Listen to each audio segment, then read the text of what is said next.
Katharine, Duchess of Kent. We'll have a photograph, which would be nice, yeah? Fiercely proud of her roots. Her Royal Highness is, of course, a popular Yorkshire figure herself. And best known as the Royal at Wimbledon, whose kindness to runners-up won her millions of admirers. Katharine devoted 4 decades to public service and was an inspiration to royals who followed. She represents the best of the royals. She is the perfect ambassador for the British royal family. After marrying into the family 60 years ago, I, Catherine Lucy Mary, take thee, Edward. royal life has come at a cost. From those who doubted she was good enough, There was a lot of opposition to the marriage at first. to a strained early married life. Catherine was effectively an army wife, and I think that meant quite long spells away from her husband. And with events that led to depression, which nearly ended the marriage.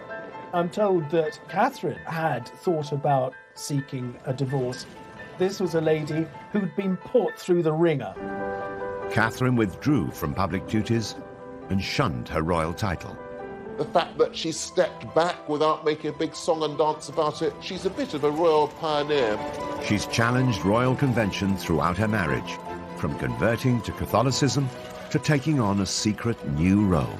I learnt more from these children than I ever taught them. Beloved by the public and the good causes she supports, how has Katharine succeeded where so many royals have failed? At an age when most people would be forgiven for putting their feet up, she just keeps going on.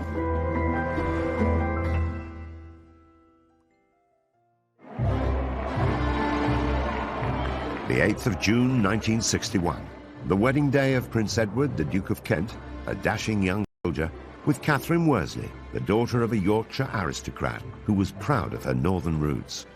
Just having that wedding in 1961 at York Minster was a royal first. Nobody from the royal family had been married there in over 600 years. And this was very much a nod to Catherine's Yorkshire roots. She's very proud of the fact she comes from Yorkshire and from the north.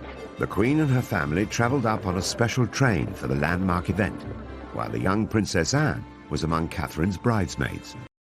The local media dubbed this as the White Rose Wedding.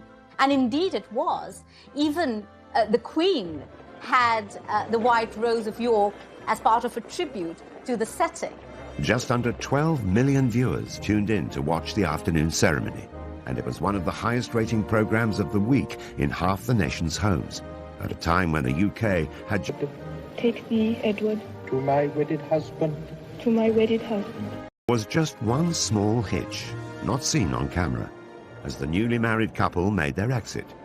After they'd signed the registers, the veil got caught on the step of the altar, and she felt it pull and stood absolutely still until it was released. Otherwise, the veil would have come off, and the diamond bandeau tiara that she was wearing that had once belonged to Queen Mary would have come crashing to the floor. No Duchess, composed and smiling, unruffled even when her train gets caught up. Catherine made her mark from the word go. She was the first untitled woman to marry into the royal family for more than a century. As this 1961 tabloid reveals, it was front-page news that the Duke of Kent was to marry a Yorkshire lass. It did break with tradition, this idea that although she was the daughter of a baronet, that she wasn't royal herself. And that was breaking boundaries and changing things. She's definitely upper class. She had no title, but her parents had a title, and it was clearly a love match. And she was quite clearly a sweet girl, and that was how she was portrayed. Marrying into the firm had not been Catherine's long-term ambition, but she went on to embrace the royal family on her terms. From an early age, her biggest passion was music, as she explained in a revealing interview on Desert Island Discs. Well, I hoped music would be my life. I don't think I had any other real ambitions at that time. So I get very emotional about music and was very sad to slowly have to give it up.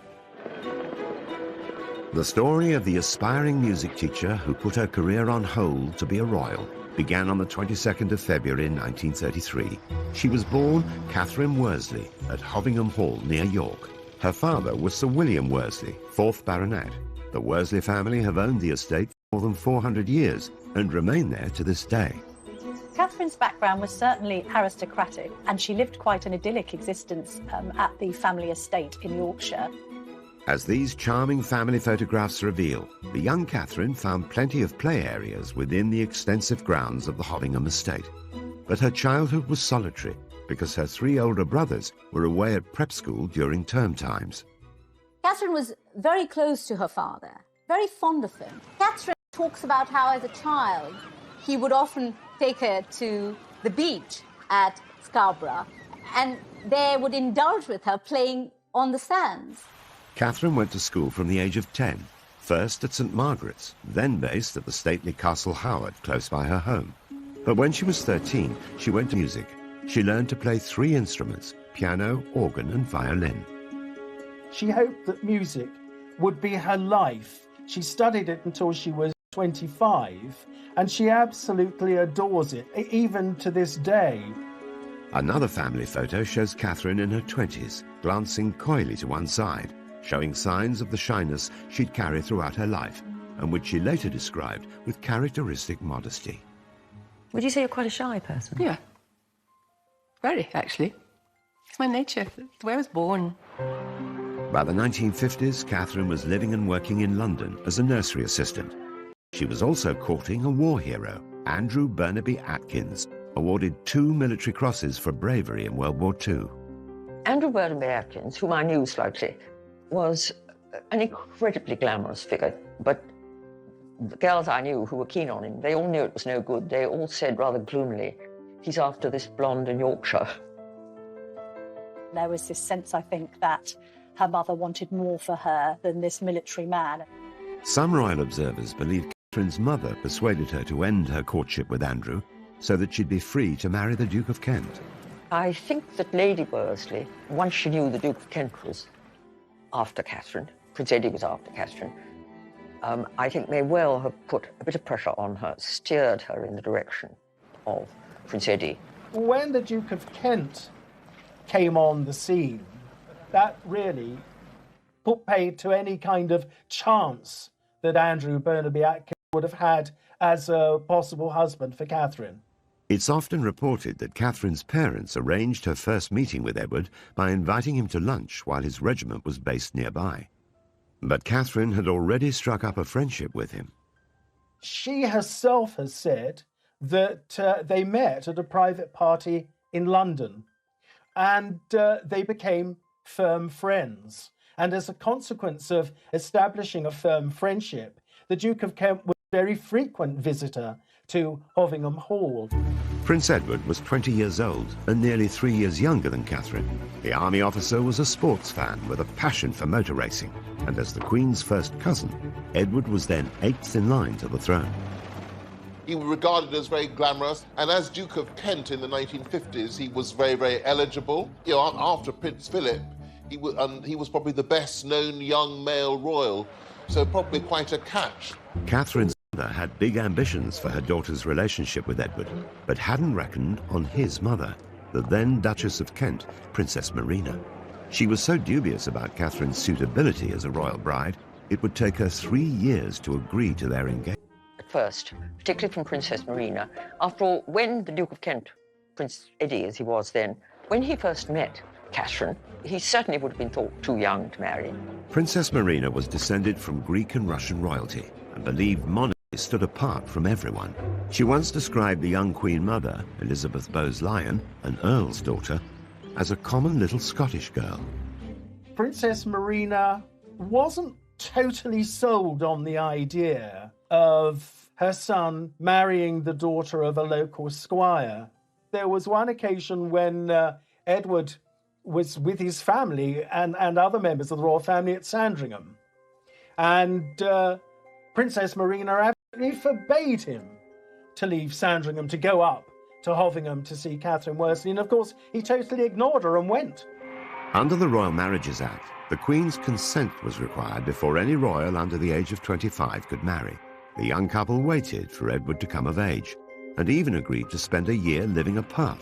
While he served in Germany with his regiment, Catherine visited her brother in Canada and travelled in the USA and Mexico. I would imagine the year apart that went apart from each other was so that they both were certain of what they wanted to do. The separation made them more determined to be together and prove their devotion. In a frank radio interview years later, Katharine acknowledged that they made a wise decision. I went abroad for a while to think it out, and during that time I think it just made us both quite certain that it was the right thing. It made them realise that what they felt for one another was for real. So when, of course, they came back, Princess Marina really had no choice but to give her permission to their marrying. Princess Marina coached Katharine in royal standards of behaviour, and once Katharine was married to Edward, she took on Marina's title to become the new Duchess of Kent. In Katharine's position, would any young woman be ready for the challenges of royal life? Marina had a very, very high profile in the family as the Duchess of Kent. I think to be the new Duchess of Kent, that's a difficult role. So you're a woman of 28 who's married into the royal family, given up your independence. You've got possibly an overbearing mother-in-law, and you've got an extensive programme of royal duties as well as being a military wife. I think this is a lot to take on all at once. As Duchess of Kent, Katharine's taxing royal schedule lay ahead of her, but her love of music would never go away and would lead to a secret second life. Katharine, being said, well, let me come in and do a singing lesson for you with your class, and I'll just, come and help you. After marrying into the royal family in 1961, Katharine, the Yorkshire lass, was now Katharine, Duchess of Kent. Thrown into a high-profile job with a grand title, she embraced the busy schedule of a working royal. I think it's important to realise the Duke and Duchess of Kent were very senior royals. Katharine, along with Margot, the leading female royal of that generation, so she was a bit of a star of the show. In the early years of their marriage, the Duke and Duchess of Kent were a great support to the Queen, at a time when her own children were too young to take on duties of their own. So as well as attending major royal events like Trooping the Colour or the state opening of Parliament, they were also asked to go on royal tours. The Kents represented the Queen overseas many times. One of their earliest visits was to Uganda in 1962 to mark the country's independence from British colonial rule. There's about 45 countries that go through that process in the first 30 years of the Queen's reign. Uganda, British Guyana, Barbados. This is a very important representative function. So the Duke and Duchess of Kent were very significant in that. Katharine gave birth to their oldest son, George, a year after their marriage. They joined Edward in Hong Kong for a year during his military service. By 1970, they had 2 more children. While the Duke had served in Germany and Cyprus, Katharine was mostly in the UK, juggling her busy royal schedule with raising their family. Katharine was effectively an army wife, and I think that meant quite long spells away from her husband, and I think proved very difficult for a couple just starting out in life together. I think if you marry somebody who's in the army with a serious career, you'll get to have periods of separation, and I suppose it does pall eventually, but I think it's probably, she would look back on that as quite an important time in her life. Katharine's time was filled with numerous public duties. Though she never overcame her shyness, she kept her common touch and felt right at home with everyday people. They said they didn't know what to do with themselves in the holidays. You don't have that problem, do you? Nice to see you all. The fact that she was always very cheerful looking and smiling, the fact that she was quite tactile with members of the public, I think really endeared her to the nation at the time. Katharine seemed to hit on the ideal formula for royal conduct. She'd be an inspiration to the royals who followed her example, like Princess Diana. They both understood what it meant coming from the outside and having to try and adjust to a very different way of life. As Diana was to achieve later in her charity work, Katharine kept the focus on the cause rather than herself. The earlier stage of her life, when she had a bigger public profile, it was about bringing the public profile to the charities. Katharine did this, Diana did this. Katharine never sought publicity for herself, but the media and the nation grew to admire her through the annual Wimbledon tennis tournament. Her husband has been president of the All England Club since 1969. She accompanied him for more than 3 decades and was soon invited to present awards. I always used to observe how humane she was in always comforting the loser and speaking directly and passionately to the person who hadn't won the trophy. Catherine's most famous moment of consolation came in 1993, when Jana Novotná was beaten in the women's singles tournament by Steffi Graf. As this famous TV coverage reveals, Novotná burst into tears during the presentation ceremony. The loser had to make do with some royal words of comfort from the Duchess of Kent. Catherine's embrace, watched by millions of viewers, revealed her to be one of the most demonstrative of royals.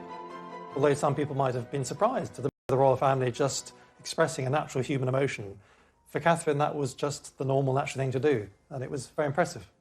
In a candid interview years later, Catherine was still modest about her hug with Jana Novotná. You put your arm around her, and well, that's what you do when people are crying. A lot of people at the time said, my word, a member of the royal family. We are quite normal people. We do hug people who cry. We don't say, there, don't stop crying, no. She told people that she was terrified to go onto centre court because of this innate shyness, and she couldn't quite believe that she had attracted a level of fame because of her role on that sporting occasion. Such was Catherine's shyness and modesty, few people knew at the time that she'd already supported another Wimbledon star, Martina Navratilova. The communist regime in her homeland of Czechoslovakia refused to let her family join her in London for the 1978 contest. We don't quite know what the Duchess did, but there were reports that weren't denied that she had lent a hand in making sure that Martina's mother could be there to witness her tennis skills on the court in Great Britain. What are your impressions now of this country and of this tournament so far? It's very nice here, but I'm very glad to see my daughter. Catherine stopped presenting trophies in 2001. There were also reports of her being displeased with the club after they reprimanded her for trying to bring a non-royal visitor into the royal box. In fact, she was trying to give a treat to the son of a London head teacher, Philip Lawrence, who'd been killed outside his school in a street attack that shocked the nation. Pupils and colleagues gathered today at the Roman Catholic school in London's Maida Vale and paid tribute to their head teacher, who was married with 4 children. Catherine became very friendly with Philip's widow and also with Philip's son, and she tried to get the son into the royal box, which seems rather heartless and rude. She did remain a tennis fan and continued to attend for years and years after that, but just in the stands with everybody else because she went along with friends. Catherine has often found herself going against the royal grain, and in 1993, a chance encounter would lead to a new secret life, and one that would finally allow her to share her love of music. She had met one of the classroom teachers from the Wansbeck Primary School, and this teacher was explaining to her how nervous the teacher was about teaching music. So Catherine, being Catherine, said, well, let me come in and do a singing lesson for you with your class, and I'll just, come and help you. And so, for the next 13 years, Catherine commuted to Hull once a week to teach music in a primary school, and later at schools across the country. As this touching documentary reveals, her rapport with children is instant. What's your favourite pop group? Black Eyed Peas. Is it? What's yours? I like blue. You like blue? I think everybody likes blue. Westlife? Yeah. Everybody says that now. Catherine only brought cameras into schools when music education needed attention. Until then, she taught in secret, relying on staff discretion and using the name Mrs. Kent. Nicholas Robinson, her friend and a former head teacher, watched her at work. We travelled up on the train from King's Cross. She was in her tracksuit and trainers. And what really struck me was at the end of the 50 minutes, when she said, right, now children, it's time to finish. We've come to the end of our singing lesson. They all started saying, oh no, miss, please can we sing that last song again? From my experience of singing, to have children saying, please can we have another song after 50 minutes, was just really striking. One of the books I read, called Rhinoceros in the Classroom, said something very true, which is that a classroom is a room full of learners. I learnt more from these children than I ever taught them. She did it with the Queen's blessing, because I think both women understood that this is where Catherine's passion lay, and it wasn't going to interfere with any affairs of state or indeed family matters. The Queen has been so grateful for Catherine's contribution to the royal family, she gave her a special award. Catherine was given the Dame Grand Cross of the Victorian Order, which is in the monarch's personal gift.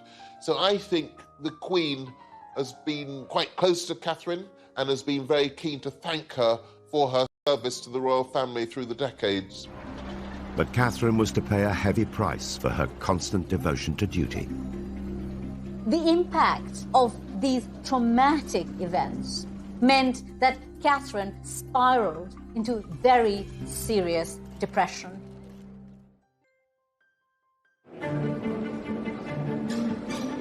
In 2002, whilst Catherine was teaching in Hull, she made a momentous decision, officially withdrawing from her royal duties. I really will. Come the mid-90s, as it's now known, she doesn't make a big announcement and sing-song about it. By announcing that you're stepping back from something, you draw attention to yourself. So I think that what she did was much more dignified. Aged 69, after more than 40 years of loyal public service and now a career as a music teacher, Catherine's decision was fully supported by the royals. But she went a step further in her diversion from the royal path. Catherine did not want to use the title of Royal Highness. And this was Catherine making the point that her royal life was behind her. And therefore, because it was behind her, because she was marching to her own drum now, she didn't need the rank or the title. She wanted to be Catherine. The Duchess revealed this herself in the first interview she gave after giving up her royal title. I don't like being a public figure. I say that very humbly. Why not? It's my nature. It's where I was born. I like doing things quietly, behind the scenes, achieving things for children. It's the way some of us are built. Catherine had put her longing for privacy to one side in order to fulfill the role she'd taken on. But after 4 decades of royal duty, she found her moment to step away from the spotlight. Oh, lovely. She's not the kind of person who stands on ceremony. So I think asking to be released from that title, HRH, would be simply a genuine desire so that there would be no barriers between what she's trying to do and between her and ordinary people. It was an unusual move for a royal, but the Queen gave Catherine her blessing. It is quite significant to say to the Queen that you want to drop the use of your HRH status. There's quite a strong bond between the two women because they're of a similar age, the Queen 94, Catherine 88. And I think the Queen had admiration for the way that Catherine was quietly going about the business of trying to make life better for others. The Duchess's desire to step back from royal life led to unfavourable speculation in the media. She was branded a recluse. Catherine opened up about this in her heartfelt chat with Fiona Bruce. What do you make of that? I mind terribly. You mind terribly? I mind terribly. I mind so much because I'm not. I never was. I'm far too busy, Fiona. Teaching is a very full-time job. I travel to Manchester, I travel to Albury, I travel to London on a regular basis to various things. I look after my family, I cook for my husband. No, I'm not a recluse. That period where people said she had been a recluse, actually she was secretly teaching at a primary school in Hull. The decision to drop her HRH title wasn't the first time she sparked headlines. In 1994, the Duchess caused great controversy when she once again pushed the boundaries of royal protocol, converting to Catholicism. Those close to her say she still retains a genuine affection for the Church of England, but they say she's embarked on what they call a personal spiritual journey. It was very significant, largely, of course, because not since 1701, the Act of Settlement, had a member of the royal family become Catholic. The Duchess arrived for the private ceremony with her husband to the applause of waiting well-wishers. Catherine's decision to ask the Queen to allow her to convert was really another example of what a determined woman she was. Despite being head of the Church of England, the Queen approved of Catherine's personal decision, but the move still caused a stir in the press. I think the media regarded it as quite controversial simply because it had never happened before. And this was at a time when, there'd been a lot of press coverage about the Duchess. Converting to Catholicism was a big step. She would not have done it in any kind of way to upset anyone else. It would have been a private matter for her. It's thought that Catherine had turned to Catholicism following tragic events that she faced as a mother. At the start, family life seemed almost idyllic.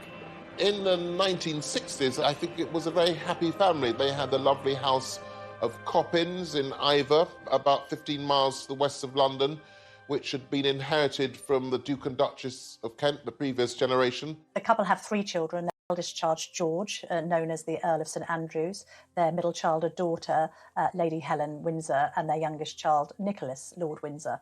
She seems to have had a desire to have a big family, so they had the 3 children, and it seems that she wanted to have a 4th child. But the years that followed would be some of the worst of her life. Along with losing both of her parents, the dream of having more children ended in tragedy.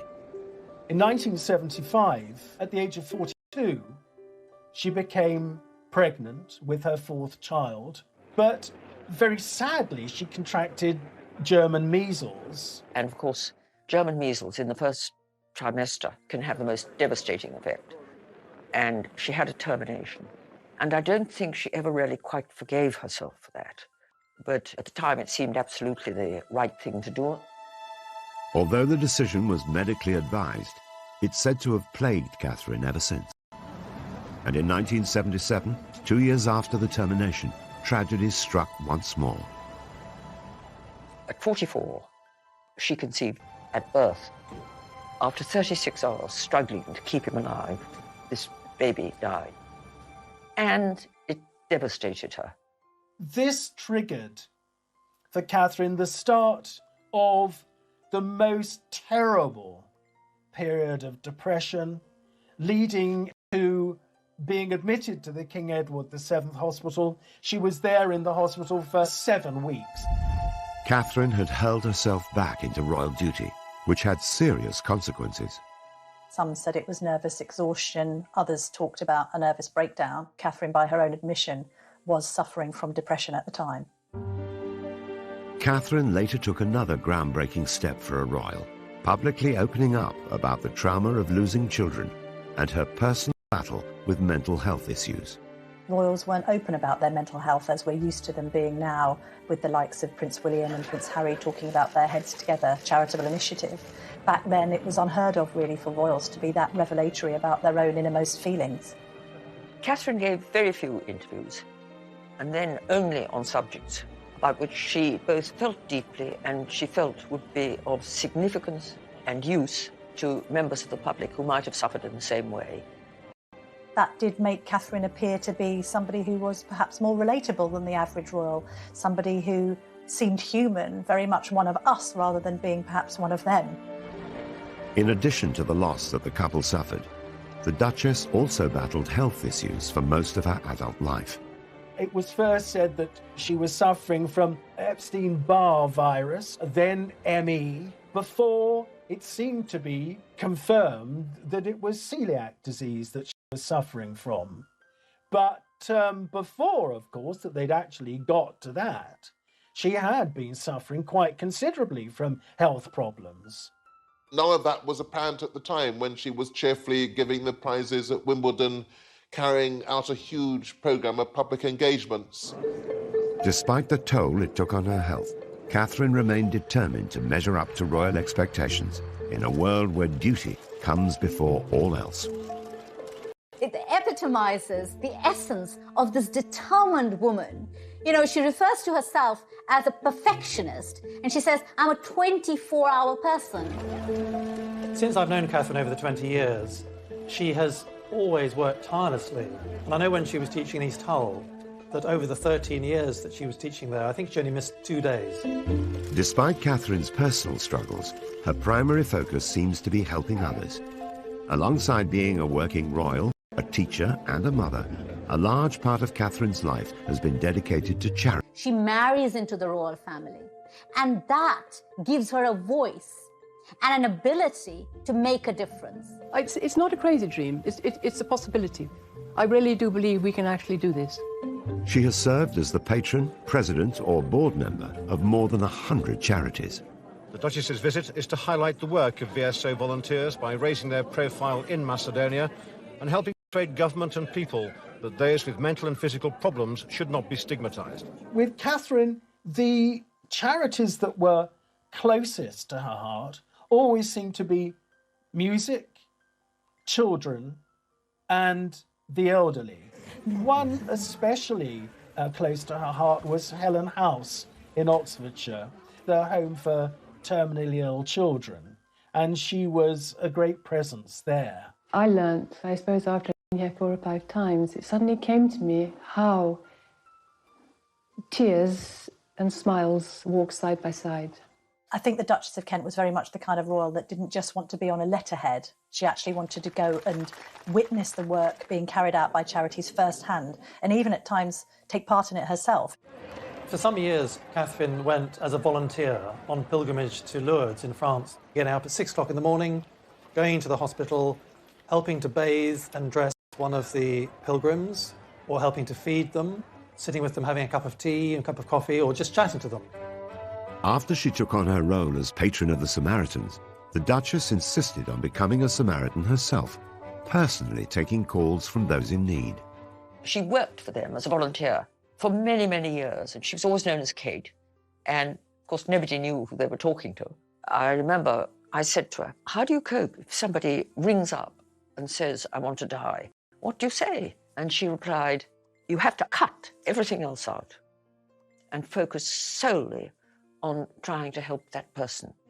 Here's a woman who's led a life of the most unimaginable wealth and privilege, and yet has managed to retain the common touch. She's still that golden-haired lass from Yorkshire, you know, who married the royal prince. Whilst Catherine directed the spotlight onto her challenges, what many didn't realise is that her marriage to the Duke of Kent was under great strain, and had been for some time. Catherine and Edward were quite different people with very different interests. And though they were very much in love and had a loving family life, this put a strain on their relationship. And then in the 1970s, after the loss of not 1, but 2 children, and Catherine's serious depression, Catherine needed her husband to be there for her. Edward was raised as a royal. He was part of the royal family. With the repression that can bring, with the restrictions that can bring, Edward wasn't able to deliver. It's even thought at the time that the couple were considering divorce. I'm told that Catherine had thought about seeking a divorce, but certainly the Duke of Kent promised the Queen that there wouldn't be a divorce. Divorce was still frowned upon by the Church of England, and as its head, the Queen could not have supported such a controversial decision. Catherine stuck very closely to doing the right thing. She would never have dreamt of doing anything that she felt the Queen would disapprove of. She did not allow any marital discord to affect her relationship either with the royal family or with the life of service she had chosen. Edward and Catherine stayed together, and so whilst they would still undertake engagements together, they began drifting apart and would lead pretty much their own separate lives. When newcomer Diana faced similar struggles in her royal marriage, an unlikely friendship developed. she understood Diana's problems. She could see the privilege, but also the pain.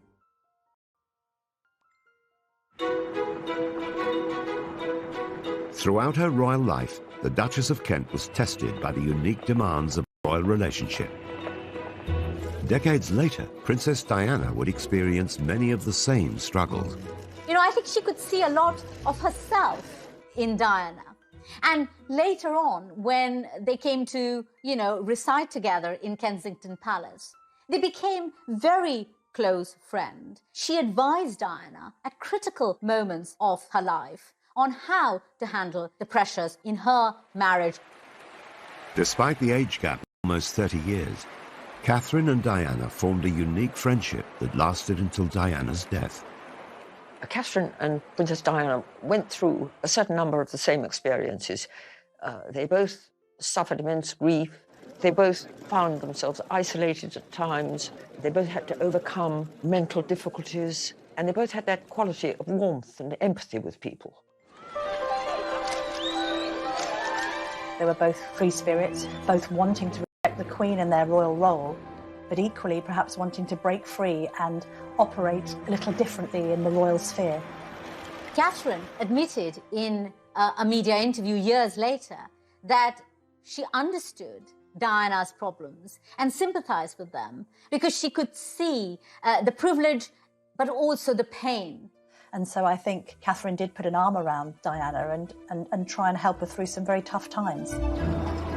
Catherine knew too well the rigour of royal life. Now aged 88, with her royal duties and her HRH title behind her, Katharine, Duchess of Kent, seems to be living a life away from royal grandeur. And aside from the weddings of Harry and William, over the last 19 years, Katharine has rarely been seen in public.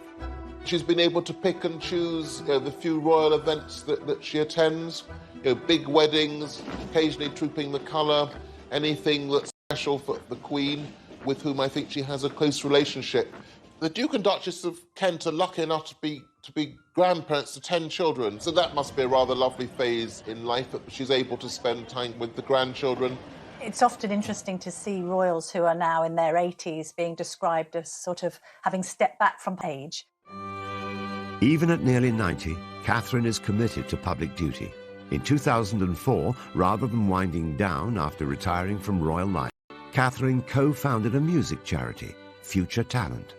I know she's patron and president of many organisations and charities, but this particular charity is her own vision. It's her baby. Having taught now for 12 years, as you say, in East Hull, and being incredibly frustrated by, I would say, at least 20 children in 12 years who had potential to reach the very, very top in music, and immensely frustrated that I can't find a route forward for them. And what I want to do is try to bridge this enormous divide. Why shouldn't all children have equal opportunities in music? Why not? That's what Future Talent wants to do. It was this attempt to harness the power of music and trying to inspire confidence in youngsters. And I think that reflects her own experience, somebody who loved music but was intrinsically a shy person, being put in a position because of her marriage where she had to face the public and do so with a degree of confidence that perhaps she was given by her own musical performances and her love for music in general.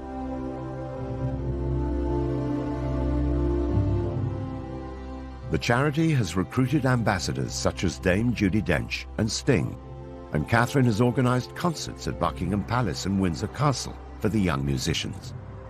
Right from the beginning, Catherine would go into the office 2 or 3 times a week and we'd be writing letters and making phone calls. At an age when most people would be forgiven for putting their feet up and taking it easy, she just keeps going on. Spanning 7 decades, the Duke and Duchess's marriage has not been without its difficulties. But after living largely separate lives, in 2013, Catherine moved back into their home, Wren House in Kensington Palace, after Edward suffered a stroke. It's rumoured that the two are closer now than they have ever been before. But this is the quintessential Catherine, giving support and succour when she feels it's needed, whether to her husband, who is now ailing, or in the past to the weeping Jana Novotná in Wimbledon. The Duchess is still close with her royal relatives, and her neighbours at Kensington Palace include William and Kate. It's a family community, so that's rather lovely that they're still integral members of the royal family. I'm sure that occasionally they would see the Queen. Catherine Worsley married into the royal family against all the odds, and has not only survived, but has lived royal life on her own terms. She's transformed what it means to be a royal, the fact that she became a Catholic, which is a song and dance about it, the fact that she taught quietly in a school. I don't think we have any examples of any other royals that have been able to be that free-spirited and independently minded, while at the same time remaining within the royal fold and not offending anyone by their own desire to do things a little differently. The Duchess has proved that you don't need to do everything the conventional way to lead a life devoted to public service. She has spent most of her life trying to help other people, and that service is what the monarchy is about. Catherine seemed somehow to puncture the barrier which some people feel it was between them and other royals, and in terms of her public life has never really put a foot wrong, whatever may have been going on in private. So yes, she's a bit of a royal pioneer.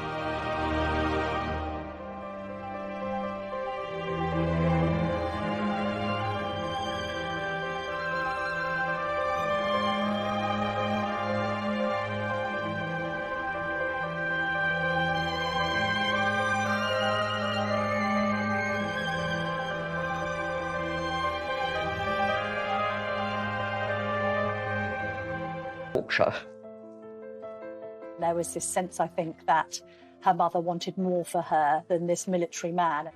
Some royal observers believe Catherine's mother persuaded her to end her courtship with Andrew so that she'd be free to marry the Duke of Kent.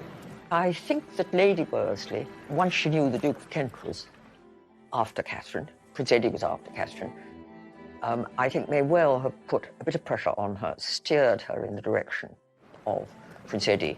When the Duke of Kent came on the scene, that really put paid to any kind of chance that Andrew Burnaby Atkins would have had as a possible husband for Catherine.